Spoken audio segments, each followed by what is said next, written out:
Om Shruti-Smriti-Purananam Alayam Karunalayam Namami Bhagavat-Padam Shankaram Loga Shankaram Shankaracharyam Keshavam Vatarayanam Sutrabhashya Kritau Vande Bhagavandau Punah Punah Sada Shiva Samarambham Shankaracharya Madhyamam अस्मदाचार्य पर्यन्तां वन्दे गुरुपरम्पराम् ईश्वरो गुरुरात्मेति मूर्तिभेदविभागिने व्योमवद्व्याप्तदेहाय दक्षिणामूर्तये नमः उकारो अन्धकारो वै ऋकारस्तन्निवर्तकः अन्धकारनिरोधित्वात् गुरुरित्यभिधीयते ॐ सहना भवतु सहनौ भुनक्तु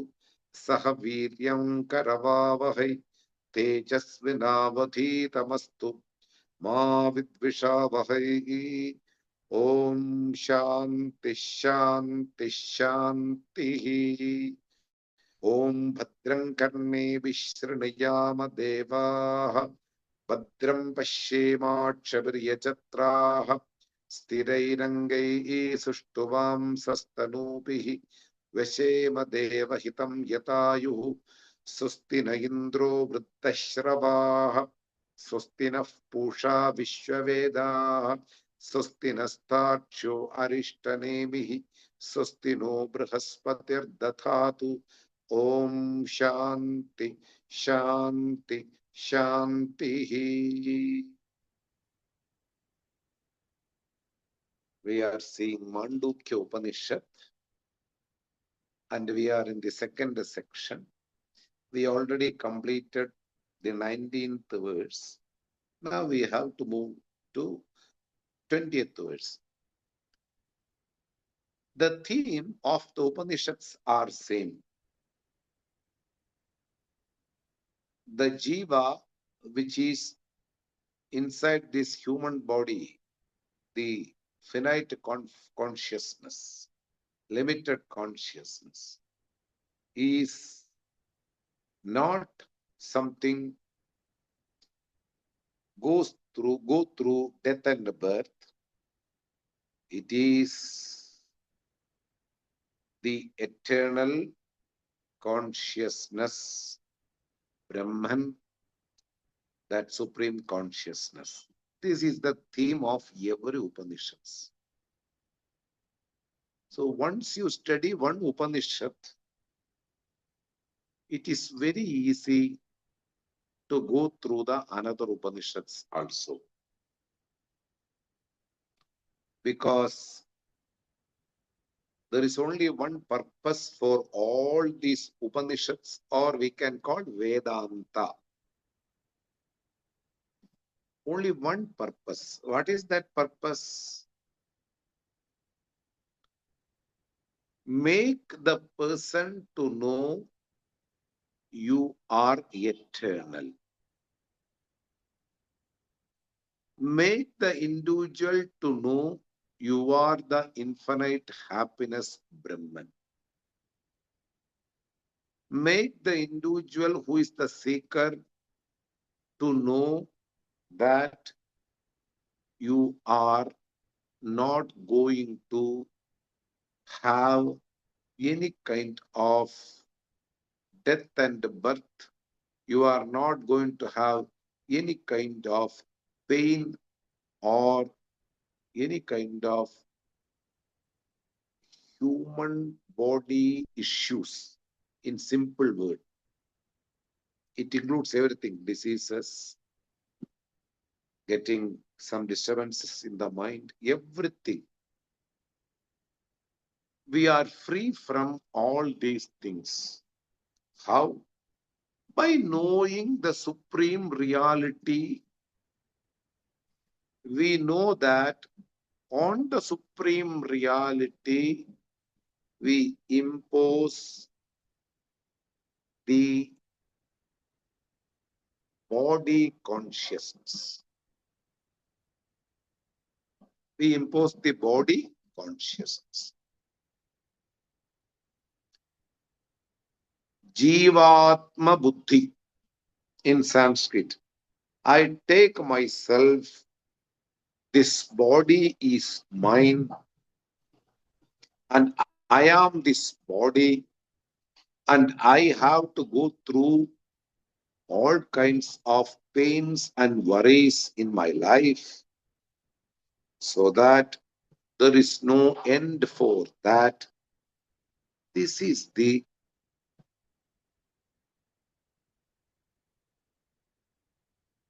mistake which I have committed right from my birth.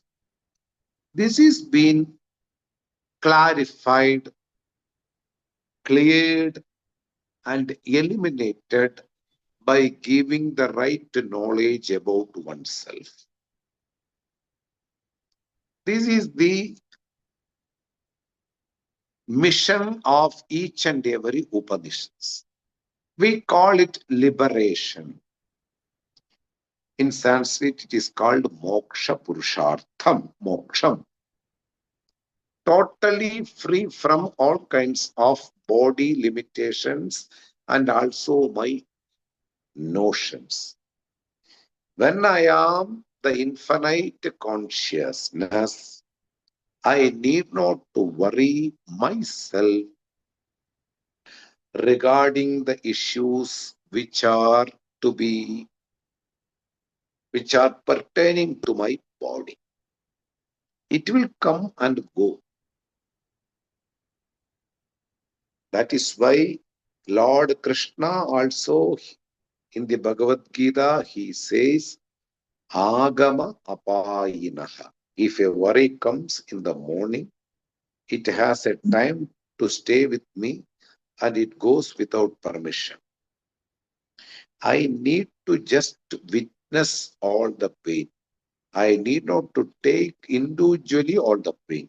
We are going to see more and more details about oneself. That clarity will help you to give up the body notion about one. That is being told here also. In the 19th verse of Māṇḍūkya Upaniṣad, it is told by Gaudapada Acharya. He never traveled other than his country, India.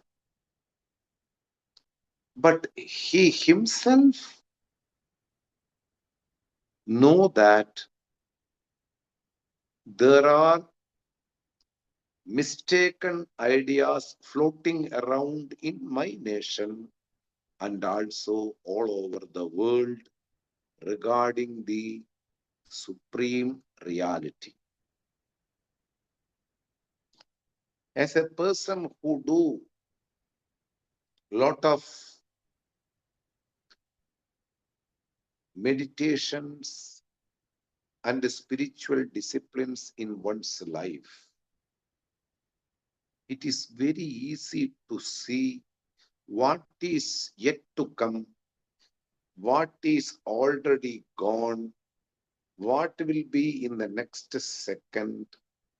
Everything, a vision towards the future is already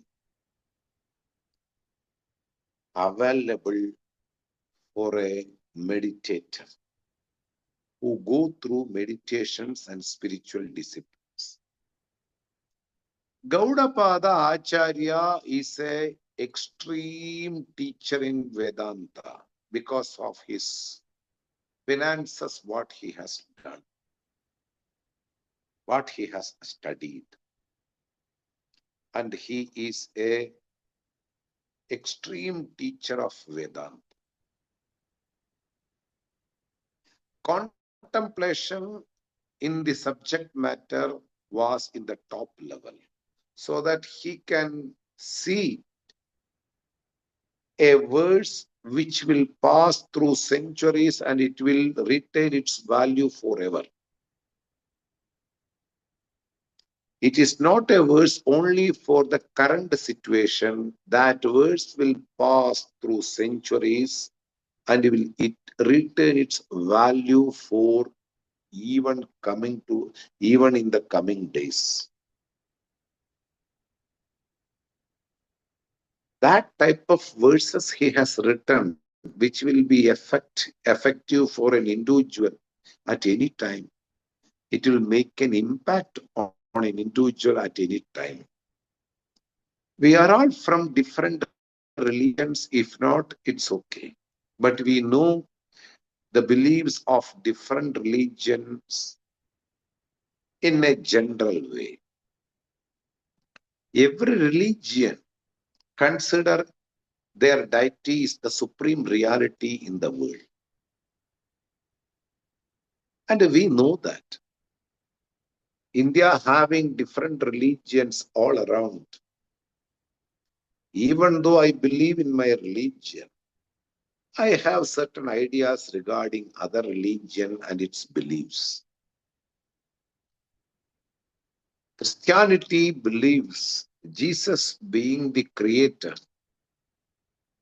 the extreme reality, the ultimate reality. And they think that reaching near to him in the heaven is the ultimate goal. So that you have to go through the disciplines what told in their religious books. Similarly, another religion called Islam also think that going to heaven and enjoy there whatever we miss in this world is our extreme, is our ultimate mission. For that, you practice what is told in their religious books. Another group of people, Buddhist, they also think that going through the teachings of Buddha, Dharma Sutra Pidika, and performing in their life will make them to reach what Buddha have gained in his life. Each and every religious leader promote these ideas also. And everybody who believes or get a birth in that religion, without thinking a second, they follow what their leaders used to say. We also followed in this manner only. And on the time of Gaudapada Acharya, lot of confusions were going around regarding the ultimate reality. What is being taught in the Upanishads, in the Vedanta, or in the another scriptures of Indian traditional, what we call Indian traditional scriptures. The ultimate reality is the consciousness which is in and through, which is internal and present, which is present internally and externally, which is there inside the body and outside the body. That consciousness is the ultimate reality, which is not subject to any kind of birth or death. And death and birth is just like dream. And it doesn't have any truth, reality. In a systematic study, we can understand everything. When you listen at a glance for the first time, everything seems to be confusing, what I have told now. When you go to a person who never attended or never listened a Vedanta, and you say to him or her, you are eternal, you don't have birth, death and birth or pain or worries, that person get confused, From the standpoint of I am having a body, all these ideas are contradictory. They seems to be contradict. So there is a systematic study to understand and give up all the erroneous notions. And Vedanta talks about the ultimate reality is Brahman. It is not away from the individual who listens the Vedanta from his teacher. He is the Brahman. The teacher's advice is Tattvamasi, you are that. And he realizes Aham Brahmasmi. I am that Brahman. And he also see his daily life. Sarvam Khalu Idam Brahman. Everything is nothing but Brahman. There is only God remains here. Nothing other than that. Everything is superimposed in the form and a name. And also he realizes in coming days, I am Atma Brahma. This individual consciousness is nothing but the supreme consciousness. I am Atma Brahma. So all these things will have the same goal. All these sentences have the same goal, that I am Brahman. I am the supreme consciousness. This being so, if a person who studies systematically under a traditional teacher, he realizes or she realizes himself, I need not to go to temple in order to see the God. I need not to go to a church in order to realize my God. I need not to even believe in the scriptures in order to see the God. I need not to go to a mosque in order to satisfy a Lord.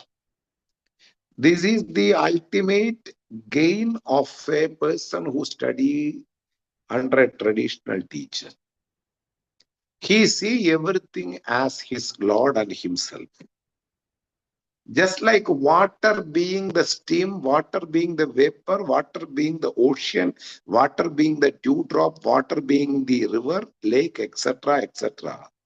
Knowing the content of everything is one and the same, he don't want to go to see the ocean so that he can witness the water. He himself witnessed the water in a grass, in the tip of the grass. Similarly, that consciousness which is there inside his body is the overlord of this entire creation. When he realizes, he don't go to see the Lord in the temple. It is only a formality or to make others to realize what he has realized, and becoming a role model, he may go to temple, mosque, or church. But in reality, he knows that what is there in the church and what is there inside the body are one and the same. In and through the Surupam, the intrinsic nature of everything is one and the same. So the extreme reality, the ultimate reality is the consciousness, which is everywhere. That consciousness is in the form of an attractive man or a woman or a dog or a sky, anything. When you see the essence of everything, you don't have any hatred towards anything. You don't have any attraction towards anything. Everything is nothing but this consciousness. The names and forms are being transcended by you. You don't have any attraction in the names and forms. You only see the content of each and every name and form. Their actions may wrong. Even a terrorist have a wrong action. Even the terrorist is nothing but consciousness. His destiny is to provoke others, to kill others. Similarly, a person who is commanding respect in the top level on a religion is also a name and form, and his essence is also a consciousness. So their actions may different. Somebody is doing noble action. Somebody is doing wrong action. Actions are connected with your own impressions and with your own body. Actions don't have any connection with the intrinsic nature of a person. So that actions are not a measuring scale to validate somebody. To validate something in the world, we have the pramana that Vedanta talks about. Each and everything in the world is nothing but consciousness.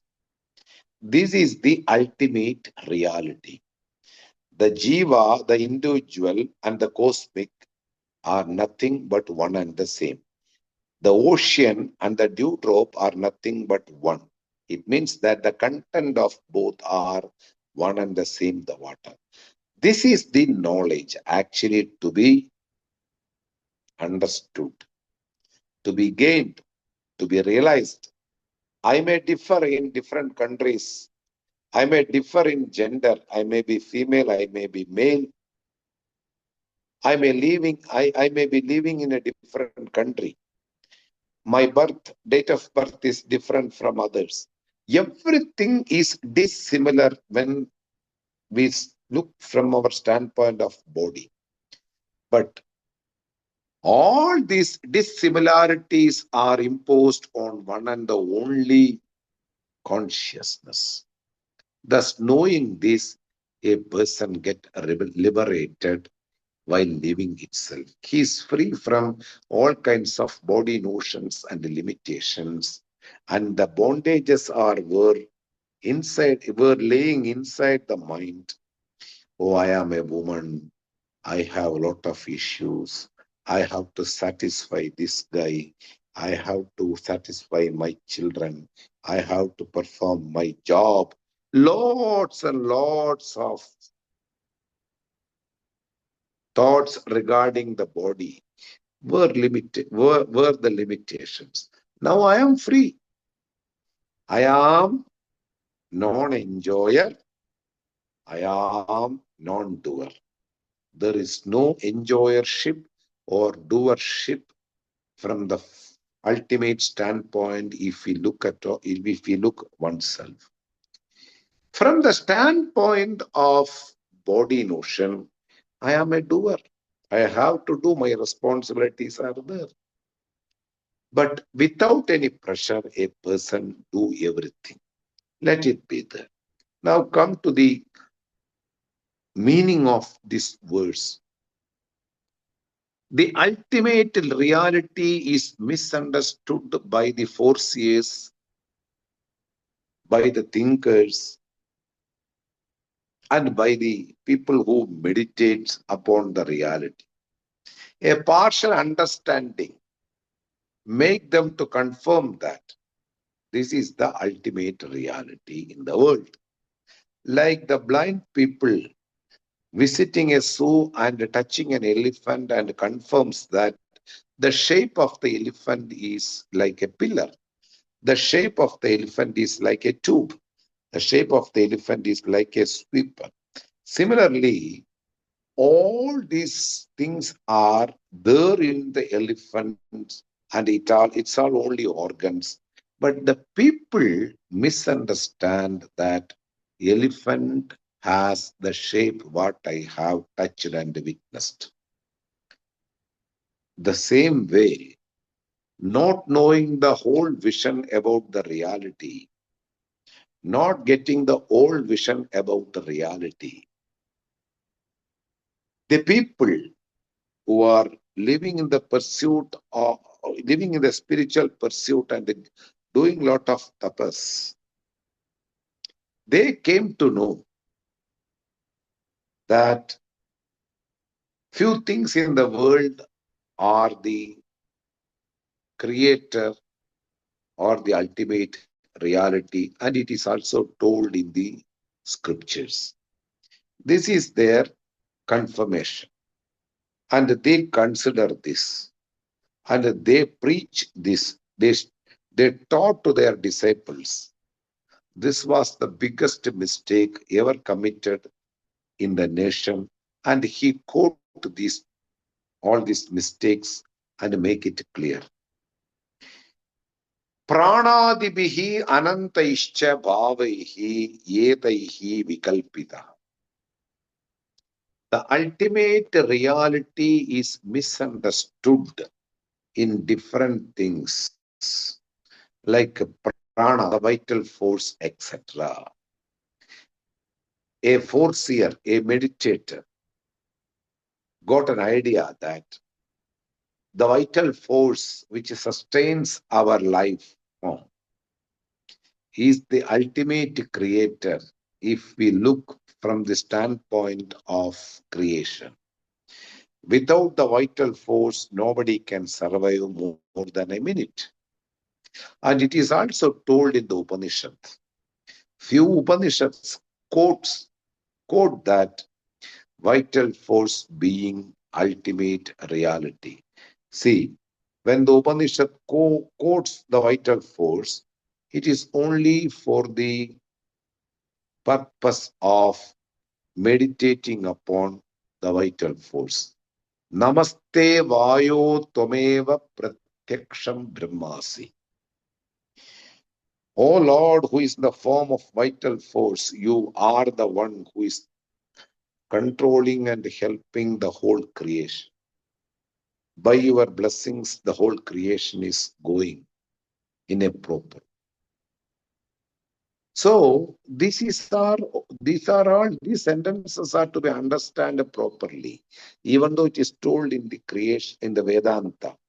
Vedanta talks about certain sentences only for the sake of meditation and also for the sake of understanding. That is why the help of a traditional teacher is essential while studying Vedanta. We have studied all these mantras in the Vedanta. Namaste Vayo Tvameva Pratyaksham Brahmasi. You are evident to me, and I witness your support towards the creation. Without you, a body will get stuck and give up its jiva, its life form. So you are the ultimate reality. And the teacher saw these sentences in some Upanishads. Pranaha. Prana means the vital force. And he confirms. He decided to meditate upon Vayu, Prana.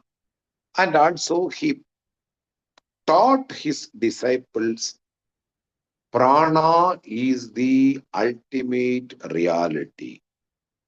Similarly, another meditator taught others fire is the ultimate reality. Like these, lot of meditators in the world taught their disciples what they have understood partially is the truth. The truth is not analyzed completely. In the half of the way, they got some pending understandings and they confirmed that this is the truth. That is why in the infinite ways, people have confirmed the ultimate reality according to their own mindset, which is not true. And they justify their thoughts keeping the support of Upanishads. And those sentences told in the Upanishads are not real. They are only for the sake of meditation.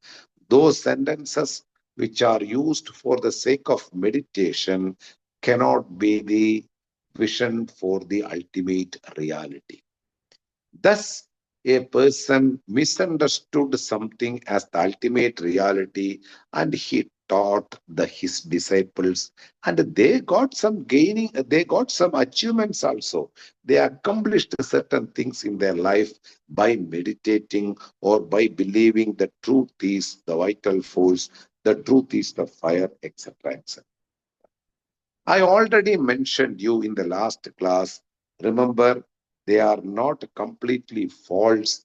They are not realized the whole vision. They didn't have the complete understanding regarding the ultimate reality. This is the only thing to be told towards them right now. Okay, so here you can meditate upon anything, but the ultimate reality should be understood properly. How this ultimate reality is misunderstood, it is told in the 19th verse, last sentence, Mayaya esha tasya devasya. The power of the creator who can create the entire world, different names and forms. Like, a pot seems to be existing in this material world. When you analyze the pot, there is no self-existence for a pot. Because of the existence of the clay, a pot seems to be existing. The existence of the pot is depending upon the clay. In reality, in real, clay is the thing which is existing, and a name and form is given on the clay, and it is called pot. You cannot separate a pot, you cannot separate the clay from the pot. They are different. They seems to be different in words, but in real, the clay is appearing in the form of pot. Clay is the truth, and the pot is only a verbal active, verbatim. It is not existing at any point of time. And this is called Maya. Anything, if you analyze, there is no existence of any name and form in this world. All the things are sustained by one single truth, we call it consciousness. But all the things which are sustaining have some glory also, some features also. And those things which are having glory is being mistaken by the meditators as the creator. For example, fire has some glory and features. Without fire, we cannot cook. Without fire, we cannot have some light. Without the fire inside the body, a body cannot survive. All these things are the features. So the glories are ultimate for a fire. And they didn't realize that fire is also a product of the ultimate reality. Through Maya, the power of the ultimate reality, it seems to be the creator. Fire is not the creator, or the water is not the creator, or prana, the vital force, is not the creator. Due to their glory and some sentences which are quoted in the Upanishad, the meditators, the foreseers, some sages, some other people concluded that they are the ultimate realities. And they are having some disagreement each other. Of course, in the house itself, when people are having different beliefs regarding something, There will be always disagreement. Similarly, in this nation, on the time of Gaudapada, people believed different things as the ultimate reality, and they are having some disagreement. The disputes are in high temp. They used to demolish the temples of Lord Shiva by the believers of Lord Vishnu.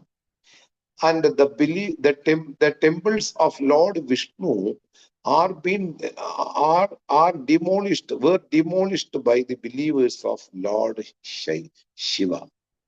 There are two deities called Vishnu and Shiva.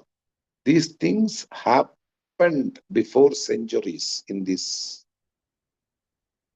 nation, because the disputes were in a high mood.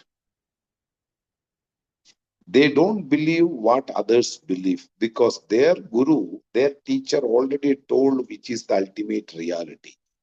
They are stick on that. That is why we have terrorists also. In the all over the world, terrorism is a big issue. We already faced certain things in the country for last few weeks, and we overcame.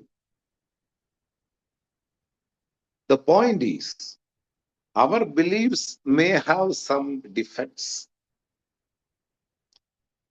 To deny somebody's beliefs, we need some intellectual honesty. Understand what they believe, at least listen. And after that, when some defects are there, you can point out. That's all. You cannot completely destroy or deny somebody's belief. Because everything being Brahman, even their belief may be wrong, but that is also Brahman. If somebody is believing water is the creator of the entire world, partially it is the true, because the consciousness is appearing in the form of water. You need not to deny that you don't meditate upon water. We can only say water is also one form of the consciousness. Nothing wrong on believing water as the creator. This is the only sentence you can give to somebody. You cannot destroy his beliefs. His sentiments are big for him. So we cannot play with the sentiments of others. That is why Gaudapada's these verses will have values even in futures. Even in future. He told like this, see, Pranadibihi anantaischa bhavehi taihi vikalpitaha. The ultimate reality is being misunderstood by different thinkers, by different meditators, by different sages in the world in different names and forms. Due to the illusion, this illusional power called Maya, they think that something which belongs to the creator, the creation, which is created by the consciousness, that thing cannot be the ultimate reality. But they believe that this is ultimate reality.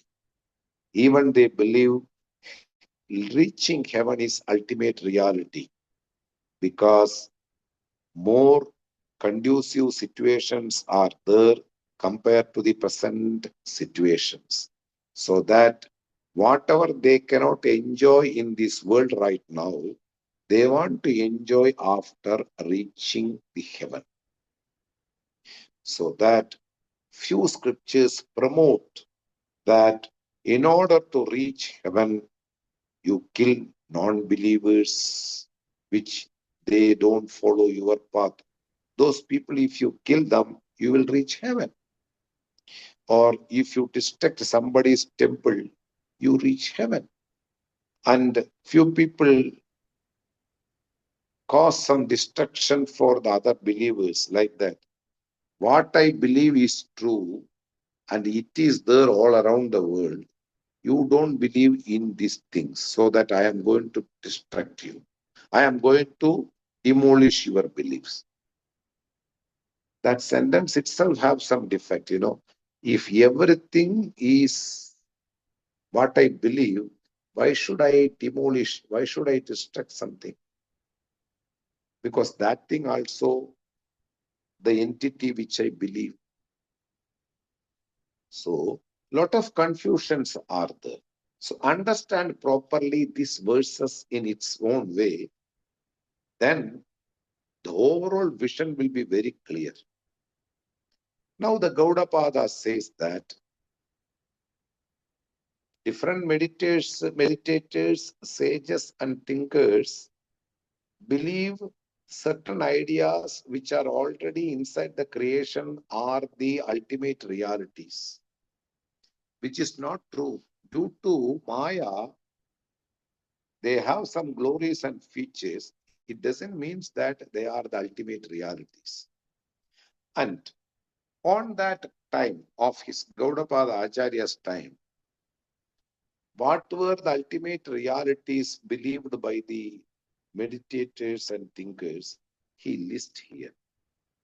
Very, very elaborated way he lists here, so that we can also clarify, we can also correct ourselves.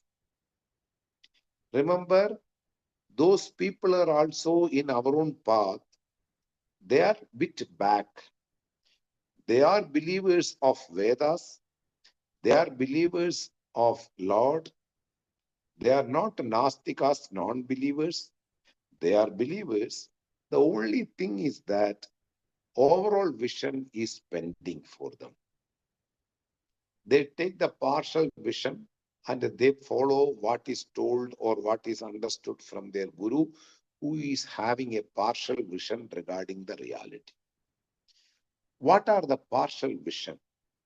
An object which is inside the creation is misunderstood as the creator who is infinite. That is the main mistake, and that mistake has lot of facts and objects for the people who meditate different things. We will see that from the 20th verse onwards. So he lists from the 20th verse to 28th verse different things on that time people used to consider as their ultimate reality. And he already told in the 19th verse, infinite objects which are inside the creation are being misunderstood, have been misunderstood by the meditators, and they think that these things are the ultimate reality. How it happened? Due to the Maya. What is Maya? The mysterious power, strength which has overall illusion, which is in the form of illusion, which only inherit in the creator, no any other place. That due to Maya, due to this illusional power, people got struck in different things of creation, and they believe that these things are the ultimate reality. And they justify their beliefs taking some sentences from the Upanishads, and those sentences are under meditation for meditational purpose. They are not for the contemplation of or realization. Those sentences are for the meditational purpose. But not understanding those sentences are for meditation, they think that these sentences are final. And they believe that meditating upon that, they will get the ultimate achievement. And that is been listed here. I already mentioned you, even though he lists different things on that which were meditated on that time, there are valid 4 centuries in future also. In upcoming centuries also, one who studies this, they will come to know that these things are valid. Very important. Even though he quoted according to the contemporary situation or the current situation where he was living when he was living, that things will be valid till the last day of this world. Ever valid statements and verses he quoted here. Now, I will read the verse and I will give you the meaning. Pranaha iti pranavitaha, bhutani iti jatadvitaha, gunaha iti gunavitaha, tattvani iti jatadvitaha. Again, pranaha iti pranavitaha, bhutani iti jatadvitaha, gunaha iti gunavitaha, tattvani iti jatadvitaha. What are the mistakes or partial understanding regarding the reality? And the people who were meditating certain objects in their, which included in the creation, which are not the real things to be understood, but they have the partial vision regarding the things. Even though they are great meditators, their vision regarding the reality was partial. It's a pending understanding. It will be rectified in future because they are also in this own path. So, what is the first thing to be meditated by a group of people? Pranaha, vital force. Vital force, in a simple way, if I can say, that which sustains our body primarily, that element is the ultimate reality for a group of people, and they believed that, and they meditated on that, and they achieved certain benefits also. That is why there were followers on that time. Pranaha. It is quoted also in some Upanishads, especially in Māṇḍūkya Upaniṣad, Brihadaranyaka Upanishads. Prana is indeed Brahman. I already mentioned you, Upanishad have two types of sentences. One is only for the purpose of meditation. One is for the realization. You cannot get confusions. You cannot have confusion regarding what is to be understood in a formal way, meditation, or in the secondary sense, what is to be understood in the primary sense.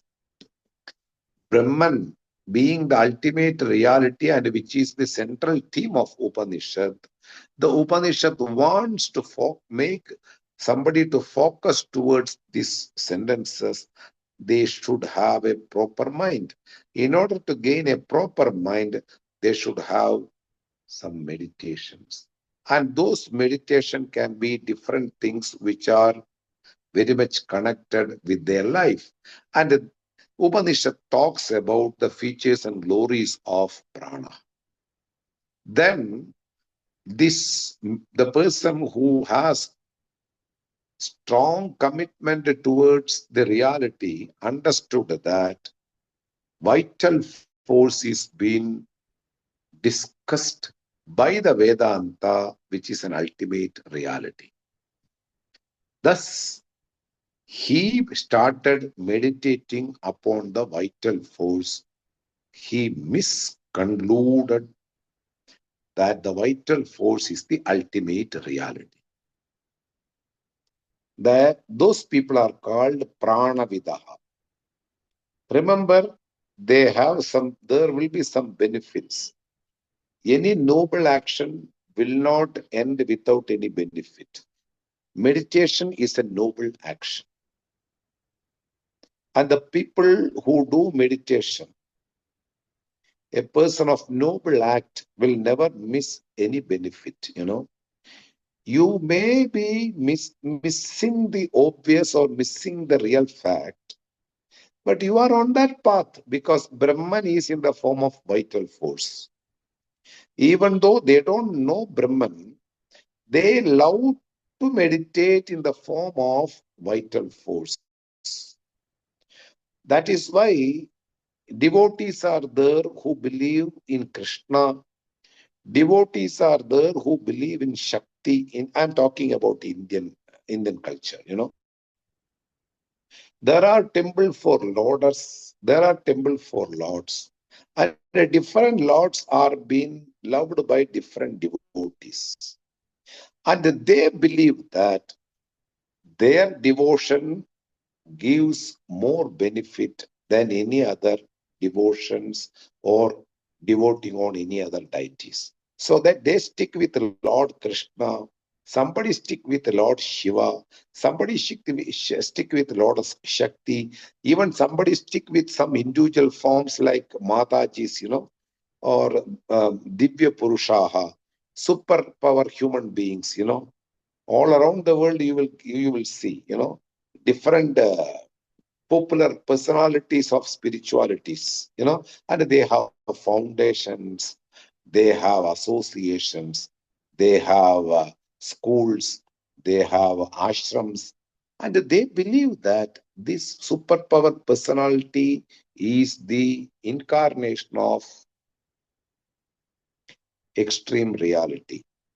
And they will get some benefits because everything being Brahman, their belief is not completely false.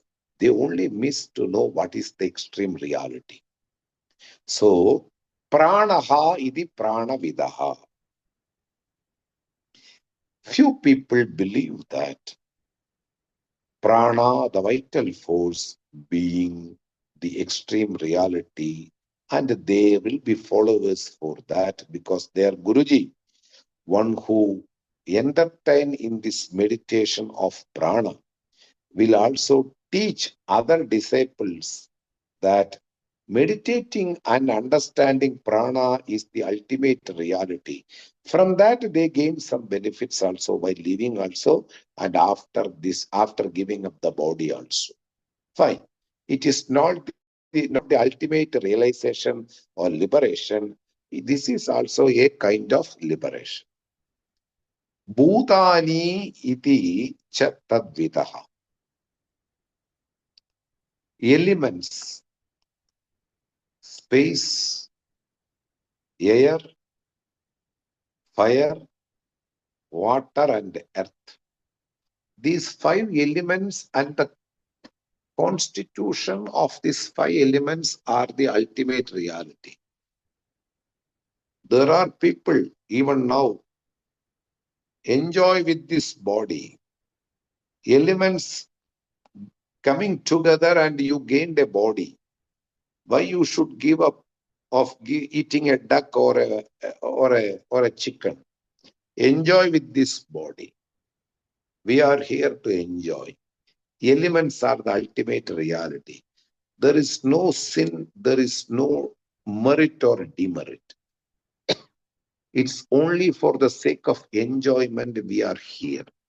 These five elements are the main ingredients of all names and forms. They come together and they become iron. They become human body. They become the bird. They become the lake. They become the sky. They are the basic things to become creation. So, group of people who named Charvakas, materialists, they believe that elements are the main source of creation. From the five elements, entire creation came out. And five elements are to be meditated and are to be understood as the ultimate reality of the creation. And now, these two group of people. First group of people is Vaisheshika. There are a lot of people who meditate upon prana. Even the yoga people used to meditate upon prana. Their teacher used to say, watch your inhale and exhale. Watch your movement of the air through your nose. So they meditate upon prana. And it is a very effective meditation. But it is not the ultimate realization. It's only a means to make the mind concentrate, focus towards something. Ultimate reality is not the vital force. But there were people on the time of Gaudapada who were entertaining the meditation on the vital force. Bhutani Jatadvidaha. Materialists, or the people who believe these five elements are the basic things, are to be understood as the ultimate reality. Bhutani. Gunaha idi gunavitaha. Three qualities come together and mix it up in different ratios, and they bring each name and form. Sattva gunam, Rajo gunam, Tamo gunam. Three qualities. And they have different colors also. Sattva gunam, white color. Rajo gunam, red color. Tamo gunam, black color. And these qualities, Sattva guna, a person who is predominantly Sattva guna will have the taste for reading, listening, drawing, writing, doing something patiently. Everything belongs to people who are having predominantly Sattva guna. Thinking, eating in the right time, performing punctual life. All these things will be for the people who are having Sattva guna. There are people Rajo guna. They will be very helpful. The point is, they are short-tempered. Their way of life will be a bit rough.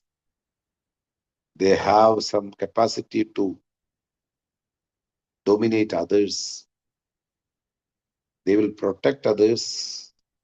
They will be leaders also. And they will fight. They will do certain tough things in their life. So predominantly, if this Rajoguna quality is there, these are all the nature, character. Now, Tamoguna. Tamoguna means a laziness, lagging, postponing everything what is to be done right now,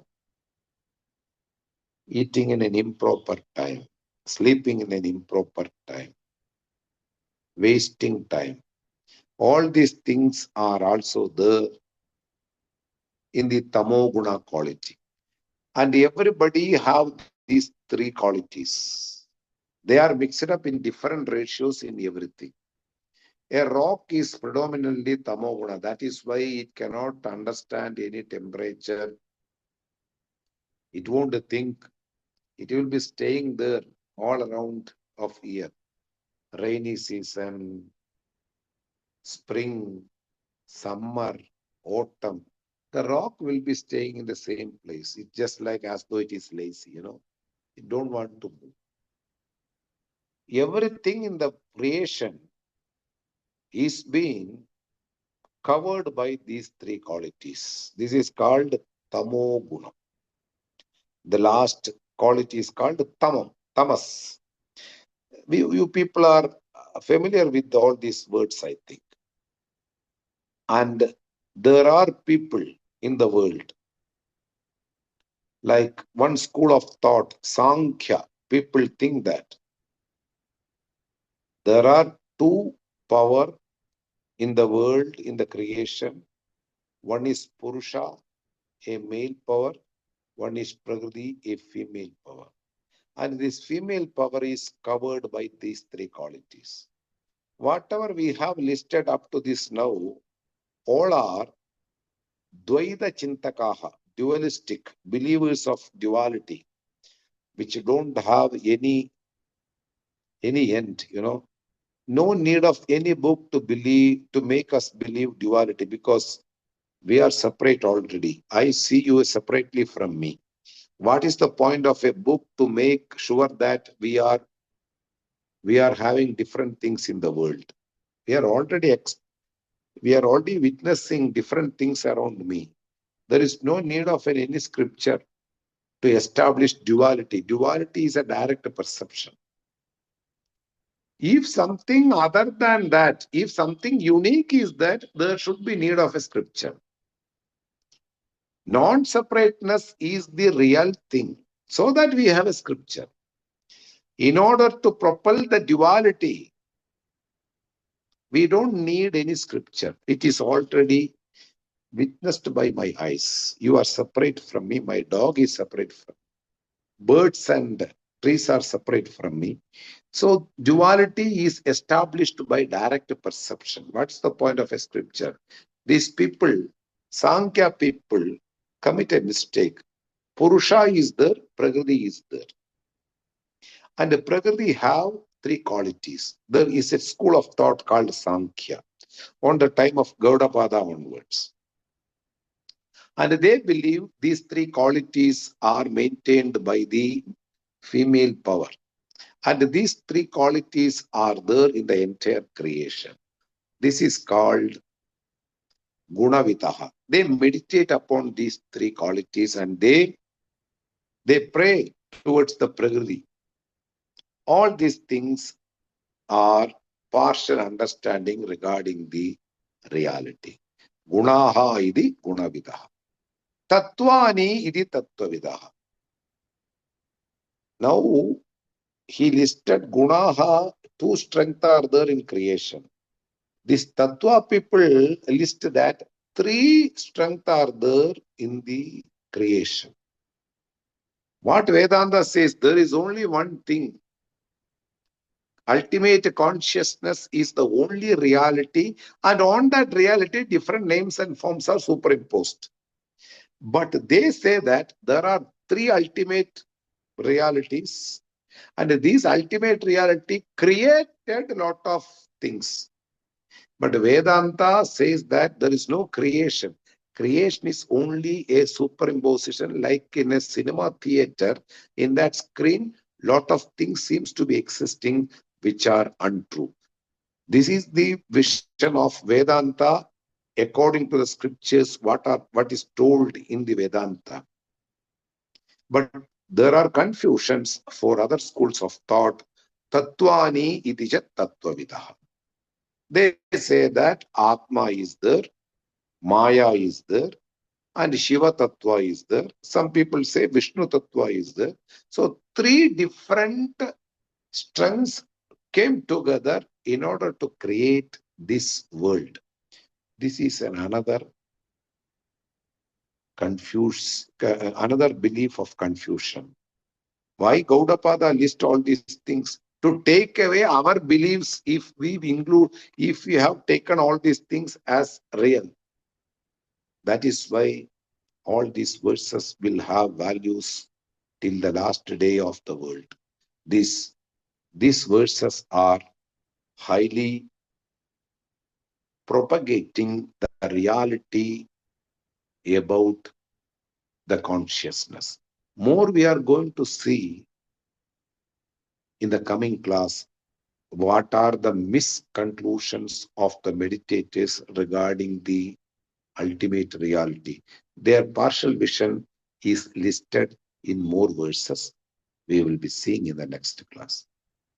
Om Swasti Prajabhya Paripalayandam Nyayena Margena Mahim Mahishaha Gobrahmanebhya Shupamastu Nityam Loka Samastha Sukhino Bhavantu Kale Varshadu Parjanyaha Prithvi Sasya Shalini Deshoyam Choparahitaha Brahmana Santu Nirbhayaha Sarve Bhavantu Sukhinaha സർവേ സന്തു നിരാമയാഃ സർവേ ഭദ്രാണി പശ്യന്തു മാ കശ്ചിത് ദുഃഖഭാഗ് ഭവേത് അസതോ മാ സദ്ഗമയ തമസോ മാ ജ്യോതിർഗമയ മൃത്യോർമാ അമൃതം ഗമയ ഓം പൂർണ്ണമതഃ പൂർണ്ണമിദം പൂർണ്ണാത് പൂർണ്ണമുദച്യതേ പൂർണ്ണസ്യ പൂർണ്ണമാദായ പൂർണ്ണമേവാവശിഷ്യതേ.